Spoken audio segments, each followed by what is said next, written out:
Francine sa Kasen. Nasabi niyo nga, may friendship naman kayo. Yung samahan niyo yun. Pero siyempre, magiging mas close kayo ngayon. May promo. Kahapon nga, mayroon sa Dasma yung parada ng mga paru-paro.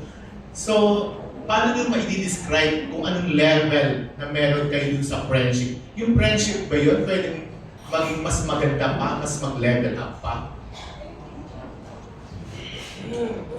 Friendship na pwede mag-level up. Sa tingin ko naman ako po, huwag na tayong magiging totoo lang po. May possibilities naman talaga dahil palagi kami magkasama sa trabaho. Pero maging totoo rin po ako sa lahat ng pinagdaanan din po namin ni Francine. Ang priority po namin is yung trabaho namin. Lalo sa panahon ngayon, trabaho namin, pamilya namin, pag-aaral, and siguro yung friendship na meron kami ni Francine, mas nag-grow siya, mas nandun na ako sa tipo na kaya ko na siyang protektahan, kaya ko na rin siyang, kaya ko nang magsalita din. Yun ang sinabi ko kanina, di ba? Huwag magsalita. Pero meron din dapat na panahon na magsalita ka. At sa tamang tao na ipaglalaban. Wow. So ganun yung meron akong nararamdaman para kay Francine. Kaya ko na siyang mas ipagtanggol ngayon. Kaya ko nang mas panindigan. Mas kaya ko nang tumayo. Ako na yung nasa harap ni Chin, sa likod lang siya. So, yun. Wow, Chin, ano masasabi mo doon? Nag-melt po ata ako. Thank you. Kasi po, best friends kami. So, it's really nice po talaga to have someone na nandyan para protektahan ka. At ganun din naman po ako sa kanya. Yun lang po. Ayaw ko lang pong pahabain eh. Kasi, sabi na lang yun. Thank you, Jerry. Our next batch of press na magtatanong sina Neil Ramos, Romel Gonzalez, Florencio Husay, and Don Cernino. Let's start with Neil. Neil, answer you. Neil, where are you? Ayun! There you go. Here. Hi, good afternoon. Yeah, for Francine and Seth. Ma'am, sir, Hello po. tatanungin ko lang po kung how do you feel that many people consider your love theme this generation's most popular? Ano yung pakiramdam ko? What do you think makes it work? Most popular po. Laking bagay po nun, big word po siya. Pero para po sa akin, we really owe it to our supporters po eh. Kung hindi naman po dahil sa pagmamahal at suporta nila sa amin, hindi naman po kami makikilala din sa iba't ibang lugar at hindi naman din po maririnig ang pangalan namin as Francine at as Seth or as Francine kung hindi rin po dahil sa pagmamahal na meron sila para sa amin. Pero syempre po, bilang ganun nga po yung sabi niyo po na ganun kami nakikilala ngayon, nakakakaba rin po kumisan kasi syempre may mga mas batang tumitingala sa amin. At syempre, kung minsan po hindi namin may iwasan na magkakamali kami kasi hindi naman po kami perfecto. Pero lahat naman po ng best namin ginagawa namin kasi syempre gusto po namin magpasaya ng mga tao at gusto rin namin syempre na maganda yung mga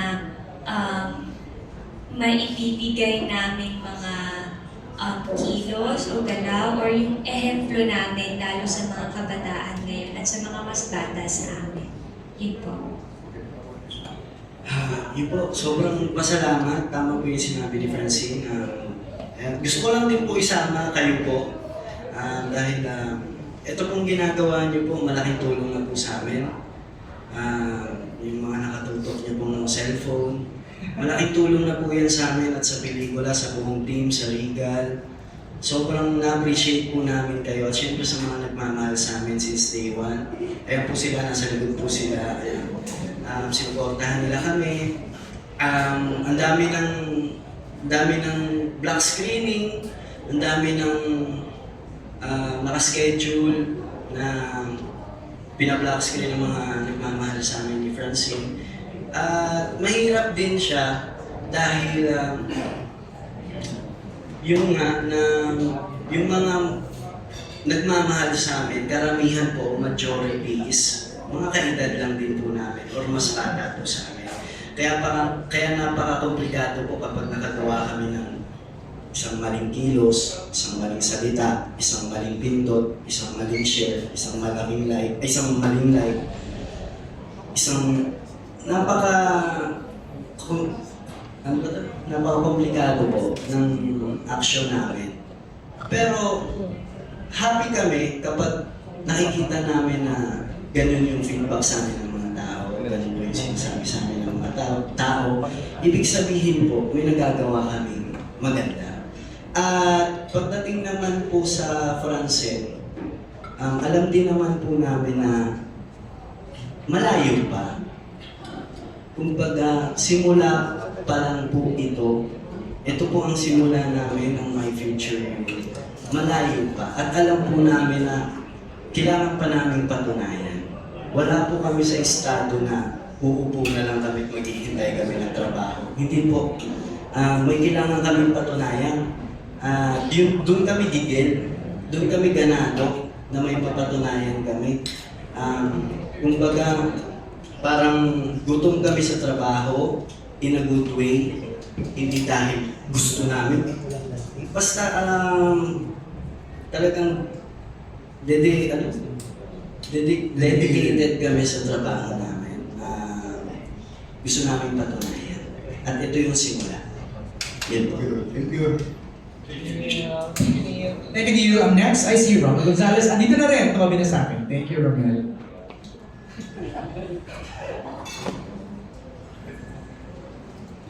Ayun din daw sa inyong lahat. Sa cast, my question is, since ang title ng film is My Future You, ano yung specific o exact kung gusto nyong mangyari o maging sitwasyon ng buhay nyo in your future? Let's start with Binibig Mosa. Ay, Maring Romel, binibigitan. Kung mangyayari sa akin yung My Future You, ang gusto kong mangyari, I wish that both of my parents are still alive. Because they both died this month of December. It's almost more than 20 years, but syempre kung buhay pa sila, I know that magiging proud sila sa mga nagawa ko sa buhay. I wish, kung may babalik ko lang, gusto ko sa kanila ko to share. Seth, ikaw, anong gusto mong mangyari sa future mo? Kung specific. Gusto ko po mapagtapos ko yung mga kapatid ko ng mag-aaral. Gusto ko po na mapagawa ko na yung bahay ko kasi nabili ko na yung lote. Good! Pwede malaman kung saan. Ayun, and gusto ko na masundan ng My Future You. Gusto ko na... At syempre, para sa sarili ko naman. Gusto ko makapagtapos ako ng pag-aaral. Gusto ko na magkaroon ako ng...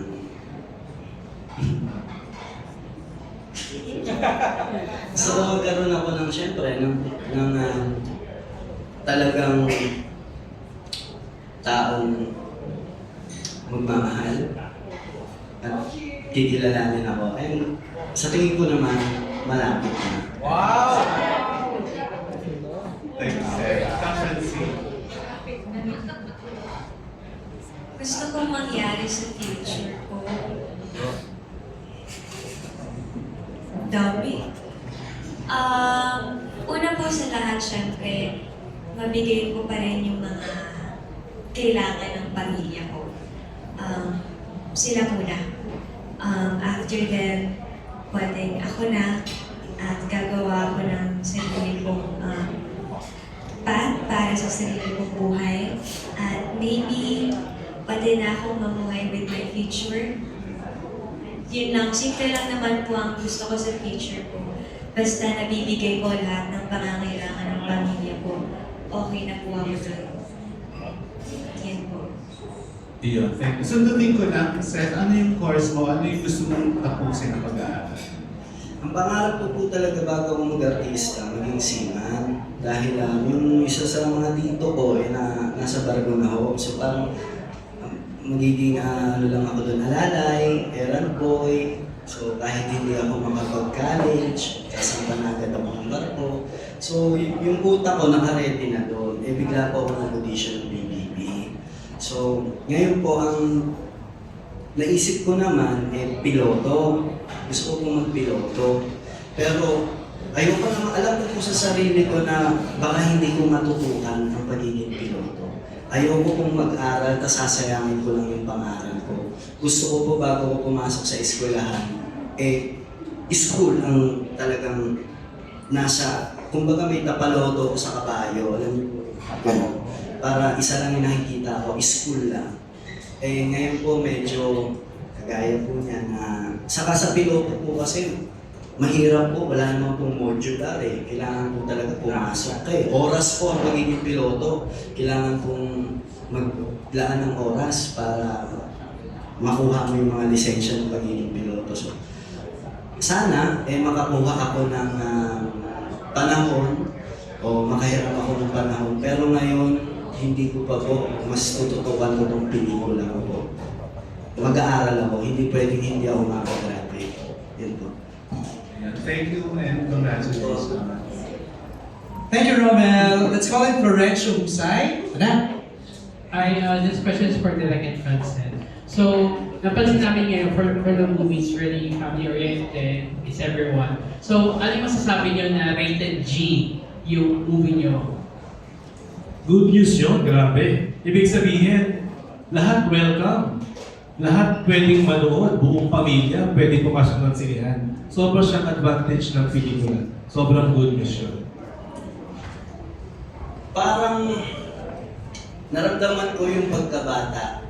Kasi dati, sobra rin po akong naging fan ng MNFF nung hindi pa po ako artista. Hindi kumpleto ang Pasko namin kapag hindi kami pumupunta ng sinihan. Tapos mamimili po kami ng mga pwedeng panoorin.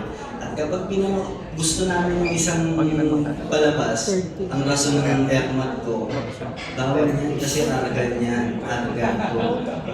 So, ay sayang. So, ang ano namin, doon kami sa mga rated G. So, parang kung nalaman ko na rated G, mas, ay, okay ito parang lahat talaga, pamilya talaga.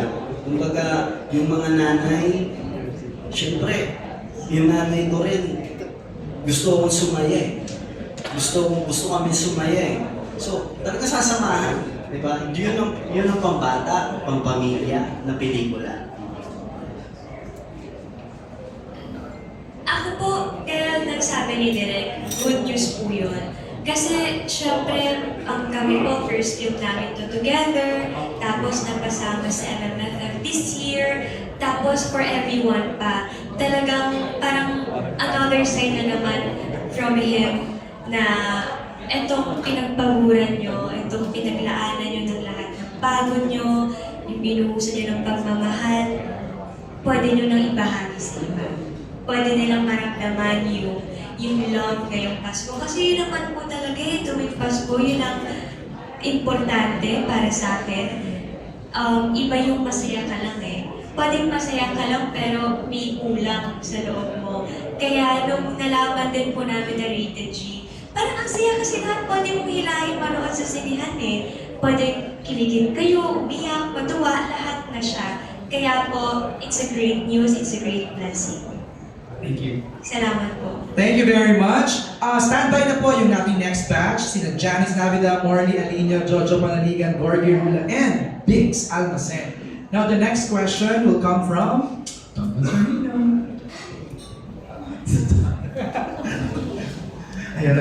Actually, very beauty pageant yung question. So, kung hindi nyo sasagutin yun, pero may next question naman. Anyway, sa movie kasi, for Franceta, may chance na baguhin yung past para sa yung future. So, kung kayo ba mabibigyan ng chance na baguhin ng past alin doon ang babaguhin niya? Either friendship ba yan, relationship ba yan, or love life, career? Wala po akong babaguhin. I know. Parang ready naman ako na wala kang babaguhin. Wala po talaga.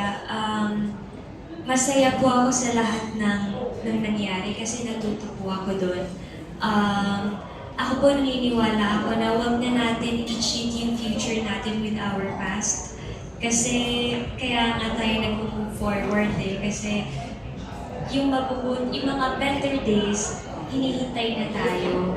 So, kung ano mga napagdaanan natin, tao man o experiences, iwan na natin yun doon. Kasi magpasalamat tayo sa lesson na iniwan nila sa atin. Kasi yun naman yung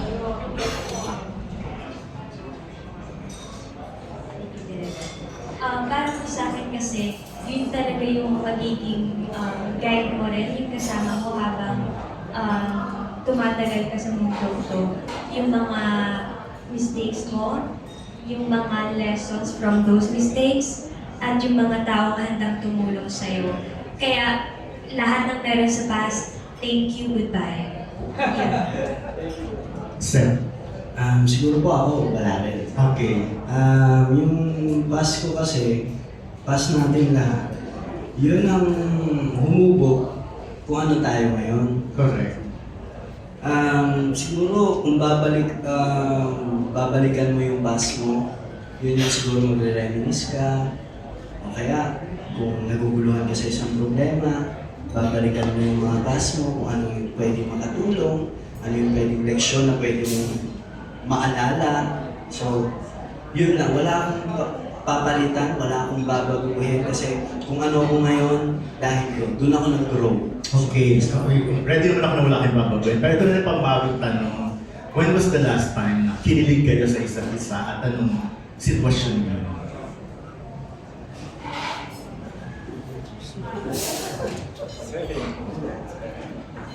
Huling kinilig. Kay Seth. Kanina. Bakit? Kanina. Secret. Kanina po. Hindi kasi bukod sa sinagot niyang sa tanong ko kanina from the press, mas kinilig ako dun sa pagdating niya bumati siya sa akin. Yun. Nang beso kayo? Yeah. Kinilig ka sa beso ni Seth, ha? Ikaw, Seth? Kailan ba? Kagabi. Kasi mag-uusap kami sa telepono. Sinabi niya sa akin na huwag mo isipin na masama ka. Masyado ka lang mabait kaya ka ginaganyan nila. So, no, walang pinapatamaan. Walang pinapatamaan. Sinabi niya, pinaalala niya sa akin na nakikita niya yung effort ko. Nakikita niya. Kasi sinasabi niya sa akin na minsan sobrang alalahanin niya na ako kasi mas gusto ko na pag sa trabaho, kahit ako lang mag-drive, okay lang. Kahit wala akong kasama, basta alam ko kung saan ako pupunta, alam ko yung gagawin ko. Tapos, parang nagsabi lang siya out of nowhere ng appreciation message sa akin na nakikita niya yung ginagawa ko, sobrang siyang proud sa akin, bilang kuya, bilang kapatid, bilang anak. Tapos, naisip ko lang na, oo nga no, parang sa dati kong trip sa buhay, ang layo na. Parang, ngayon kaya ko na pumunta, kaya ko humarap sa mga tao, kaya ko gawin itong mga ganitong bagay. And, na-feel ko na wow, may nakakita at may nagsabi sa akin. Yun Siya po. ba na nagsabi sa iyo? Opo, siya po ang message sa akin. So, Okay, last na lang, nag-I love you ba kayo sa isa? ano po? Nagsasabihan ba kayo ng I love you? Nagsasabihan ng kailangan. Like, halimbawa, pag matutulog na yung isa or nag-usap sa gabi, Siguro ano po, walang I love you. ano lang? Walang I love you. Pag, halimbawa na lang po, mas nandun kami sa good morning, kumain ka na, kung hindi pa, kain ka. Huwag kang papasok. Tapos pag good night naman, Good night, sweet dreams, see you in my dreams. Ganun. Ikaw naman sagot ka pa, Francine. So, walang I love you. Mas siguro na ano siya, sweet message na. Walang, What he said. Ano po ulit yung tanong ko? Ako nag-I love you. Hindi po. Wala. So ano lang, dahil hindi nga kayo nag-I love you. Parang mas ano po talaga, appreciation sa isa't isa. Kamustahan ng araw, kwentuhan, paglubog ng araw, laging, okay, pahinga ka na, see you tomorrow. Mas ganun po. Yun. Thank you. Tatapang nyo na sumagot, ha? Saka magtanong doon, nagkape ka ba? Okay, Janice! Ikaw, ako, isa pa to. Hinay-hinay lang, ha? Pero mukhang matapang naman sumagot yung dalawa, eh. Pero go muna. Actually, pakyut lang to, MJ. Kasi may mga pa-advance na siya. Hindi, so i-relate lang natin sa movie. Kung ako kasi curious dahil medyo matagal na rin yung front set na ako. Pero kayo ba, natagpuan nyo na yung future? And if ever, ano ba yung mga qualities for you to say na siya na yung future mo? O kung hindi nyo pa natatagpuan, ano ba yung mga hinahanap?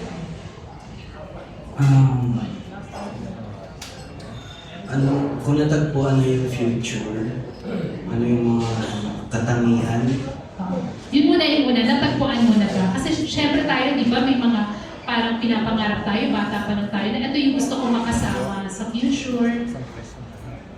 Ngayon ba masasabi mong natagpuan mo na yun? hindi ko masabi na siya ang future ko eh. Ang siguro gusto kong masabi eh, sana siya ang future ko. So kung ang tanong, natagpuan ko na ba? Hindi ko masasabi. Hindi natin masasabi kung sino yung soulmate natin. Pero ang nasa isip ko, sana siya ang future ko. Pero di ba nararamdaman yun? Na parang ito na yung gusto ko. Ako, yung sa katangian naman, ako ngayon na masasabi ko at peace ako. Masasabi ko na masaya ako, kontento ako. So baka nga, siya. So yun, pero wala namang, hindi masyadong mamadali. Hindi kami tumatakbo, hindi kami nakipagkarera. Ano lang kami ini-enjoy namin yung oras, ini-enjoy namin yung time. Kasi gusto ko tuloy-tuloy. May problema man, pero malakas yung pundasyon namin. Pinagtitibay namin yung pundasyon namin. Kasi pag mahina ang pundasyon, ako po, magiging mahirap din. Kasi gusto kong kaming dalawa, gusto ko na hindi lang hanggang my future yun yung pwede namin gawin. Gusto ko na marami pang taon na magsama kami. So, nag-i-invest kami ngayon sa pundasyon ng samahan namin, kung paano kami magsimula. Kung dadalhin man kami sa panahon na siguro pagdating ng araw na magiging kami, bilang lalaki rin, minimake sure ko na siya na talaga. Minimake sure ko yung sarili ko na mamahalin ko itong babae itong buong buo kasi deserve ko yan. Bilang lalaki. Isa rin sa natutunan ko yun. Magmamahal ako ng babae at pag nagmahal ako, ibubuhos ko lahat. Mamahalin ko siya, deserve niya. Kung paano siya gustong mahalin, ibibigay ko yun. Kasi sa nakikita ko, deserve ni Francine na mahalin siya. Yes. Ayun na, may meanings na tayo. Pero kasi bago si Francine, pwedeng sagutin mo muna, Seth, ano ba yung mga qualities na gusto mo dun sa makakasama mo na sa future mo? Unang-una, may pananampalataya. Tapos, takot sa magulang. Kasi naniniwala ako na pag ang babae takot sa magulang, ibig sabihin, isang malaking butos yun na parang, and respeto sa sarili. Marunong respeto. Yun ang gusto ko. Na hindi kailangan ng bastos, na hindi nakakalimutan yung nararamdaman ko, hindi palaging sa kanya nakatutok yung nararamdaman, hindi palaging ang binavalid lang yung emotions niya. Gusto ko na sa babae ang nagtatanong kung okay ka lang. Kasi mas maganda na nagtanong kaysa magkikwento ako. Mas parang masarap sa pakiramdam mo, kahit hindi ka nagkwento, biglang may nagtanong. Uy, ayos ka lang ba? Kesa, kung nagkausap tayo, may gusto ko sabihin, wala akong mapagsabihan. Parang mas maganda yung marunong magtanong, marunong makiramdam. So, yun po yung mga gusto ko sa magiging future. Yan. Francine, magtanong ka na ba, Chalo? Hindi, ikaw, natagpuan mo na ba yung pinapangarap mo makasama in the future? Kung natagpuan ko na,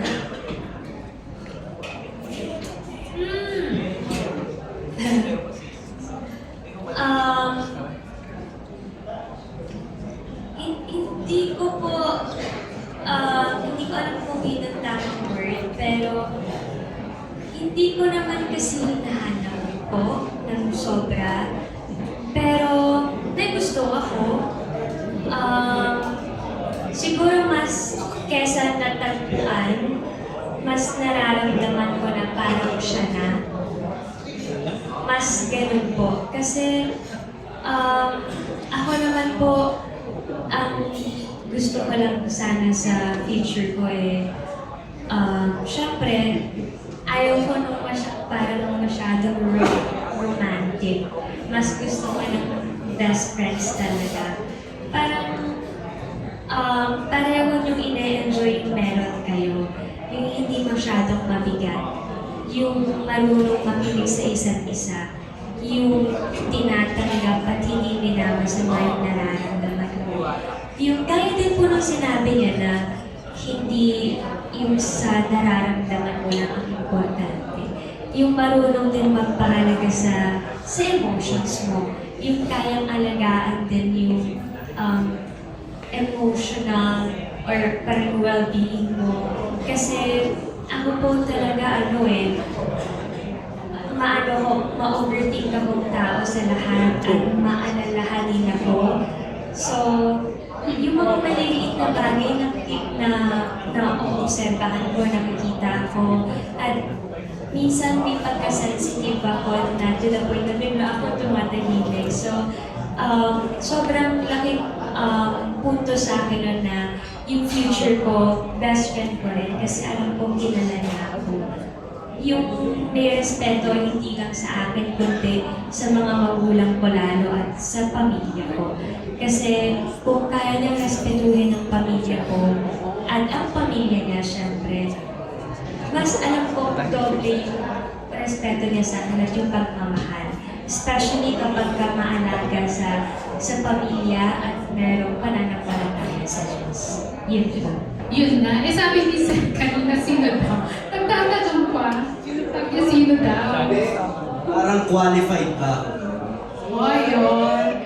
Diretsahan na yun, Francine. Wala namang competition eh. Alpo. Pwede ba na bonus question na lang ito Kasi syempre mga love teams, di ba, ini-expect ng fans na mauuwi sa in real life. So kayo ba, nadadala kayo sa pressure ng fans? Hindi po. Hindi. Noong mga nakaraang buwan, medyo hindi kami nagpo-post po sa mga social media account namin. Kasi meron din naman po kami ginagawa. Parang naging parang dami, siya nag-aaral, ako rin po nag-aaral. Ginawa namin yung My Future You, nag-music ako, nag-record ako ng mga kanta. Nababasa namin sa mga Twitter, sa mga comment na, hala, magkaaway ata yung dalawa. Hala, sobrang fan service naman ng dalawa. Hala, ganyan-ganyan. Ba't di sila nagpo-post? Meron pa bang Francet? Yun ang laging tanong. nababasa namin yun. Pero ang hindi nila alam, okay kami. Okay kami. Dumadalaw ako sa bahay nila nang hindi namin pinupost. Pero kahit ganun, hindi namin nakakalimutan po na artista kami. Na kailangan namin, kasi ang mga nagmamahal sa amin, pag nakita nila sa mga posts namin na masaya kami, happy rin sila. Pag nakita nilang tahimik kami, nag-aalala sila. So, alam po namin na artista kami. At para rin sa ikakatuwa nila, ikakasaya nila, at deserve din naman nilang pasayahin namin sila. Nagpo-post kami, pero paminsan-minsan nga lang. Pero yung mga nakaraan, medyo hindi, di ba? Medyo hindi. Eh ngayon, ganyan, binubusog namin sila sa ganito. Tapos may nababasa pa rin kami na hindi naman ganyan, ganito. Hindi nyo kasi alam. Pinakailan po, next question po. Thank you.